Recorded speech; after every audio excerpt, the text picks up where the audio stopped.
ধরুন একটা মাঠে আগুন লেগেছে, সবাই দৌড়াচ্ছে উত্তর দিকে, আপনিও দৌড়াচ্ছেন। কিন্তু আপনি কি একবারও নিজের চোখে দেখেছেন যে আগুনটা আসলে কোন দিকে লেগেছে? বেশিরভাগ মানুষই দেখে না, কারণ ভিড় যেদিকে যায় আমরা ধরেই নেই সেটাই নিরাপদ। এই যে ভিড়ের পেছনে ছোটার প্রবণতা, বিজ্ঞান বলে এটার নাম হার্ড মেন্টালিটি। আমাদের ব্রেন বিবর্তনের পথে শিখেছে দলের সাথে থাকলে বাঁচা যায়, কিন্তু সেই লজিক জঙ্গলে কাজ করতো। আধুনিক জীবনে এই প্রবণতা আমাদের সবচেয়ে বড় ফাঁদ। ২০১৯ সালের একটা গবেষণায় দেখা যায়, মানুষ ৭০% সিদ্ধান্ত নেয় অন্যকে দেখে, নিজে কিছু বিশ্লেষণ করে না। কোন কোর্সে ভর্তি হবে, কোন পেশা বেছে নেবে, এমনকি কাকে বিশ্বাস করবে, সব জায়গায় আমরা আগে দেখি বাকিরা কি করছে। ইতিহাসের দিকে তাকান, যারা সত্যিকারের পরিবর্তন এনেছে তারা কেউই ভিড়ের দিক দেখেনি, তারা নিজেদের প্রশ্ন করছে।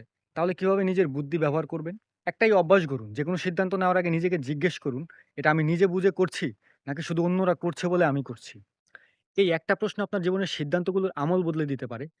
ভিড় কখনো আপনার জীবন বাঁচাবে না। আপনার নিজের বিবেক, আপনার নিজের বিশ্লেষণ আর আপনার নিজের সাহস, এই ৩ টা আপনাকে বাঁচাবে।